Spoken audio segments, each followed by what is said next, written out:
What is up, YouTube? We're back with another YouTube video, and we're here with a K1 Revelation Legend Lost Sector guide for Season of the Witch. Now, to find this, you want to go to your Destinations tab, and then go to the right side of the map here for the moon, and then spawn up at Sorrow's Harbor up here. Now, when you spawn, you're going to see kind of this little temple area that you can notice on the left. Just use that as your guide and kind of follow along to your right, kind of right across from it. Now, as you keep going down, I don't know why it made me jump off my sparrow there. That was weird. But as you go down here, you can see, you're going to see this kind of broken cave formation type thing going on. Just position yourself here. As you can see, this is a Leviathan, and you can find the cave right here, as well as other names if players are at the Lost Sector. Now, if you don't see this banner or icon on your map here, that means you do have to complete it normally to unlock Legend and Master difficulty. So what you have to do is make your way inside the cave, and then once you reach a certain part of the cave, it will tell you K1 Revelation Lost Sector discovered, and then you'll go in there, kill all the enemies, kill the boss, loot the chest at the end, and then you will unlock Legend and Master difficulty, so you can farm the K1 Revelation Lost Sector. You can see as I approach here, you're going to have all these AI to deal with, but like I said, kill everything, kill the boss, loot the chest at the end, and you'll unlock Legend and Master difficulty. So now that we've gone over that, we're going to go back up here, and we're going to go over the modifiers that are going to be present in this Lost Sector. So I'm going to start it off right here. You can see our first modifier, shielded foes. You'll face combatants with arc shields, and activity modifiers may add more shield types. Legend modifiers are locked loadout and extra shield. Equipment locked, limited revives. You're going to face barrier and unstoppable champions. Void threat, 25% increase to incoming void damage. Fire Pit, when defeated, acolytes spawn fire pools that cause damage over time. Then overcharged weapons. Weapon overcharges from the seasonal artifact are active in this activity. Kinetic weapons do increased damage when your subclass element matches an active surge. Strand Surge, 25% bonus to outgoing strand damage. Then Arc Surge, 25% bonus to outgoing arc damage. Then we have Overcharged Machine Gun, a 25% bonus to machine gun damage.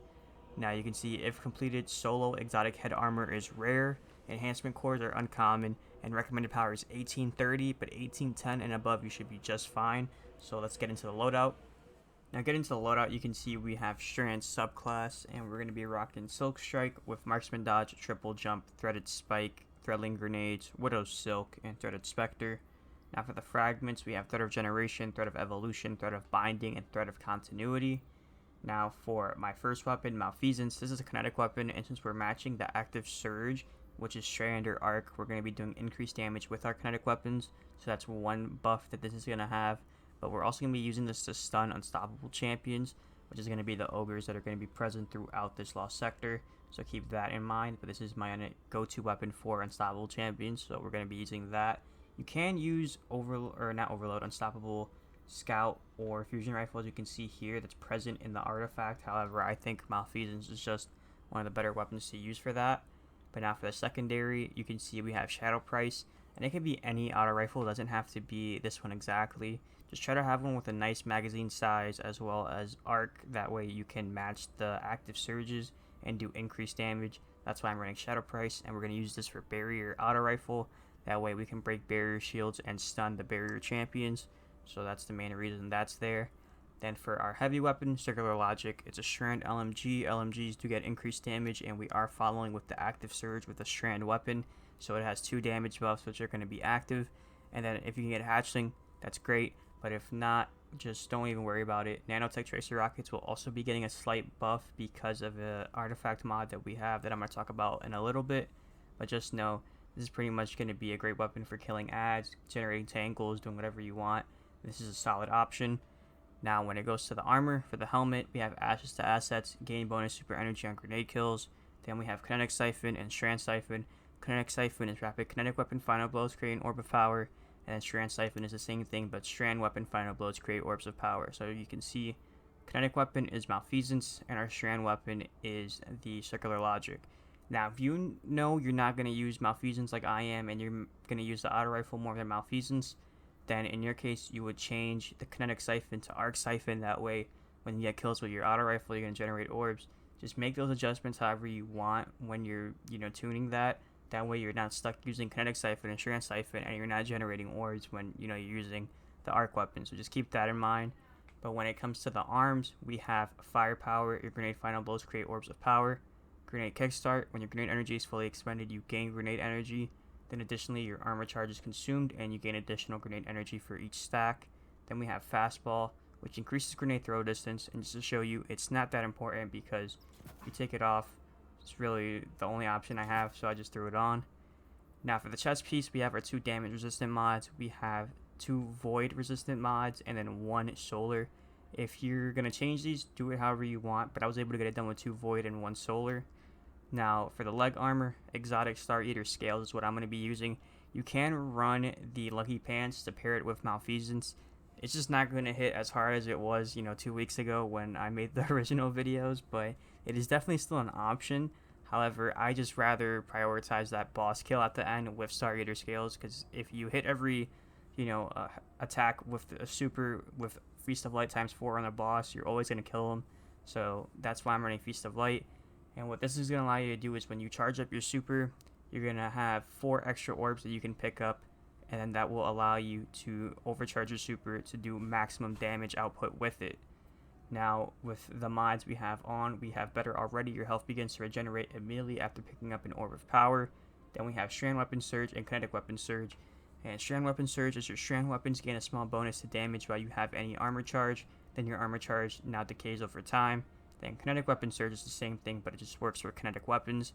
And remember, our kinetic weapon is Malfeasance, and our strand weapon is Circular Logic. So when we generate orbs with these, we're going to use that to fill up our super, but to also overcharge our super, and we can use that as a benefit to heal us if we ever do need just healing instantly and we see an orb, we can pick it up and heal ourselves. But we can also give ourselves extra damage with strand and kinetic weapons. So that's kind of the thought process behind that.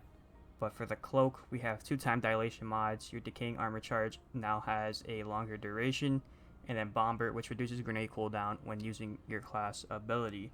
And our class ability is going to be used a lot, to be honest. It's the decoy, so when we're using a decoy, it's going to help reduce grenade cooldown, which is great. But when it comes to the artifact, I'm just going to point out what I have here. Barrier Auto Rifle, that way you can break barrier shields and stun the barrier champions with your Arc Auto Rifle. And then we have Origin Perk Specialization 1. It says it greatly improves the benefits provided by nanotech tracer rockets, but for me it's just kind of a nice thing to have. It's by no means meta or anything, but I just have it on since we're running Circular Logic. But then for the next one, this Tangles artifact perk is also really good because strand weapon final blows have a chance to generate a tangle. So if you're killing a bunch of red hellfire enemies with your strand weapon, you can generate a tangle. And then when you pair that with something like refreshing pickups, picking up a tangle or elemental orb grants energy to your least powered ability. That's a plus there. Then we also have elemental munitions, which is combatant final blows with tangles or elemental orbs have a chance to drop special or heavy ammo. Then you can pair that with elemental fury. When stunned, champions take bonus damage from your abilities and elemental orb damage. But that's pretty much the main takeaway of everything you're going to want to have. I'm 11 out of 12, so if you have one extra slot, pick whatever you want. But just make sure you're taking advantage of as many artifact mods as you can. But now that we went over the loadout, there's just one thing left to do, and that's let's get into the gameplay. Now we're loading into the Lost Sector, and the first thing you're going to see is this room filled with enemies. It's just going to be a bunch of red hellfire enemies, and it can get pretty overwhelming due to the solar damage and them always throwing grenades, and the acolytes that when they die they leave solar damage on the floor. Just be careful for that. Use your nades, use your melee and everything. Throw a decoy if you need it, but you can see I cleared, and most of the enemies run to the back of the room, so I was like, okay, cool, do whatever you want. But just get rid of any AI that you have here. There is going to be a barrier champion to the right side. I'm trying to see, was it this run where he jumped off? Okay, yeah. Usually he'll be right here where I'm about to jump off, but he went all the way back there. You can see I'm using Malfeasance just to kind of get him to bring his shield out. Then I switch to the auto rifle, break the shield. Then I pull out my machine gun and just do damage with it. And you can see here, we relatively get it done pretty easily. And we deal with the barrier champion. Now from this point on, make sure you pick up any orbs. You're not leaving anything back here. If you generate heavy or something like that, make sure you pick it up. You can see that's why I ran back, because I saw it earlier. And I was like, let me use my heavy ammo to kill the champion, and then I'll pick that up and then make my way through the Lost Sector. But as you approach the next area, there is going to be a Shrieker that's going to spawn in the distance, so just keep your eyes out for that. You can see right about now it's opening its eyes to shoot at you. But you can see I'm getting rid of these AI first. And then I was trying to get a kill with that Tangle, and it didn't end up dropping me any ammo, so unfortunate. As you can see, for the Shrieker, just throw a decoy down, and then you can just use Malfeasance to keep hitting the crit, and it'll get it, it'll get rid of it pretty fast. You don't have to worry too much about it. You can obviously, play the corner and not have to worry about dying if you just, if you're one shot, run away. But here you can see your barrier champion with some red health bar enemies. You can see I'm hitting crits, and then I take my auto rifle out to break the shield, and I switch over to my machine gun in order to get the kill. And there we go. After that, I just have these 2 red health bar enemies, and pretty much deal with them however you want. You can see I'm using Malfeasance a lot. But once you do get rid of these enemies, I just highly recommend jumping off. Am I going to do it right here? Yeah, just as soon as you kill them, just drop here. Use this wall for cover, because you are going to have these Arc Knights down there, which are going to get pretty annoying, as well as the Acolytes that are going to be throwing their solar grenades at you. And you can see from a distance, Malfeasance can get crits and, kill these red health bar enemies fairly easily. But you can see it's mainly just, doing ad clear for the most part, throwing your nades, throwing your melee, and pretty much move up slowly, pick up any heavy. As you can see, that's what I'm doing. Make sure you're picking up orbs so you can fill your super bar faster, and then overcharge your super. You can see I'm at Feast of Light ×2. But do keep your eyes on how many AI you're killing in a certain area, because after you wipe this, I'm going to call this sector of the Lost Sector, see what I did there? You're going to end up getting an unstoppable champion to spawn. So don't get caught off guard by that. But once you kill probably the base enemies that were there, you can see an unstoppable champion is going to spawn. And you're going to have to worry about that. But I just use Malfeasance to stun, and then I take out my machine gun, do some damage. I switch back to Malfeasance, and then I'm going to just send a couple shots down until I end up hitting the stun, and then take out my machine gun and finish off the Ogre. And then you're pretty much just going to have to repeat that 2 more times. Now, one thing to know about Malfeasance is when it comes to stunning the champion, it's going to be like 4 shots. It's not going to be the first shot every single time. You're going to have to shoot a couple rounds until it does the little barrowing damage effect. If you know what I'm talking about, then you probably, expect it. But just in case if you don't use Malfeasance a lot, you are going to have to shoot like 4 or 5 bullets before you can get the stun on an unstoppable champion. So always try to keep yourself at a distance from them. That way you're not in their face, shooting them and they're stomping on you, doing damage and stuff like that. But here you can see, one thing I recommend as well is getting rid of these knights with the arc shields. They're super annoying with that little splash damage they do. And if you don't deal with this guy from range, he will just keep shooting you in the back. So that's why I just try to get rid of him as fast as possible. It was annoying that he kept putting up that little barrier shield. I could have shot through it with my arc auto rifle, but I just didn't care to use the weapon. But you can see, he just kept doing it. At this point, I was so annoyed. But we got rid of the knight. Now we can move over to this right side. I recommend clearing the middle. As you can see, there's enemies to my left in the middle. I recommend getting rid of them first and then dealing with the right. But you can see I ended up almost dying there because of the damage that I was taking from the enemies on the left. But deal with those enemies however you want. But you can see I go and I end up taking some shots at the enemies on the left side. And once that I've gotten enough to where I'm comfortable to do damage here, I'm going to get rid of the rest of these. And remember, when you kill a certain amount of AI, you are going to get an unstoppable champion to spawn. That's usually when these enemies spawn. And you can see I kept falling here, which was pretty annoying. But I got the stun, then I fell, switched over to my LMG, did a good amount of damage, got him to like half health. I threw a decoy down just to distract him, and then I just kept falling. You can see at this point I was getting pretty annoyed. So I was like, you know what, I just got to push up against the champion. I just can't keep falling down from there. But it was throwing me off because usually the champion will stay on the right side of the room. I was checking my left to see where the champion went. And for whatever reason, bro went backwards. I'd never seen that before. So I was like, okay, that's at least he's not, rushing me. So I stunned him from distance and then used my LMG. Pretty easy kill. And now that we've cleared that sector, there's one last one. And you can know when I clear a sector just because there's a crystal. And it's not going to be immune anymore, just so you can see in the gameplay. This is my last one because there's one last crystal there.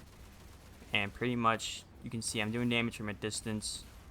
and you're going to want to just get that stun off with Malfeasance, switch to your LMG. This one was a bit sloppy because I didn't reload, and then I ended up using the Malfeasance here, but then I had to reload that. It was a mess, but you can see I ended up getting the stun, and I just used Malfeasance to get the full kill. But now that you have all that, that's when you can pretty much start the boss fight, but I just recommend killing every single enemy that's in the room prior to doing that. That way you can focus on the boss and not have to worry about, you know, taking fire damage midway or whatever. But you can see we got some enemies here. Get rid of them. And now you're pretty much ready to start the boss fight. Look for any heavy ammo that might be on the ground. Look for anything that you can need.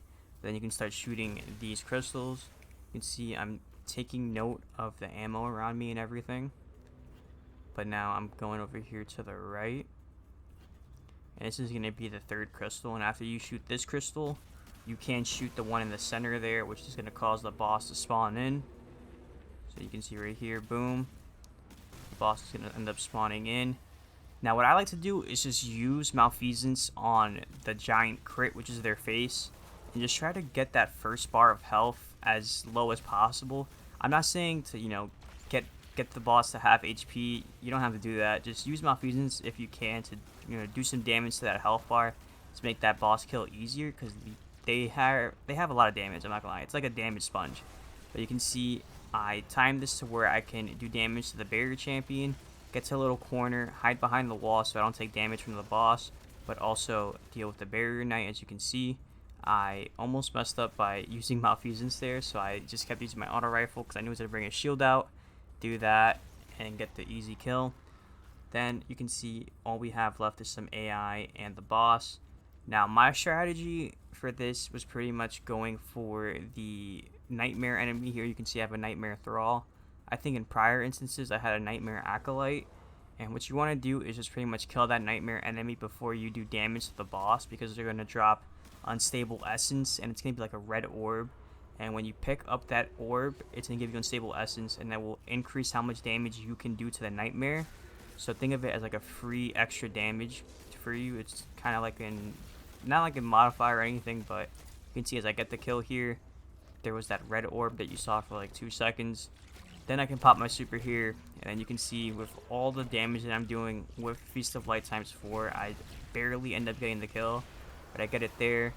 Use my super there for ad clear, and then you are going to get more ads to spawn. Just pay attention to these snipers here. Pay attention to these knights and everything. You can see I remembered I had a lot of heavy ammo, so like let me use that. But pretty much just be careful. You can see those snipers up there. I don't know why they weren't shooting at me. I'm happy I didn't die, but that was weird. You can see I'm using my nades, using my abilities. And then we end up clearing it out here. I think one enemy ends up despawning randomly. I don't know why, but you can see they just despawn. But I go here for the chest, and I end up getting an exotic.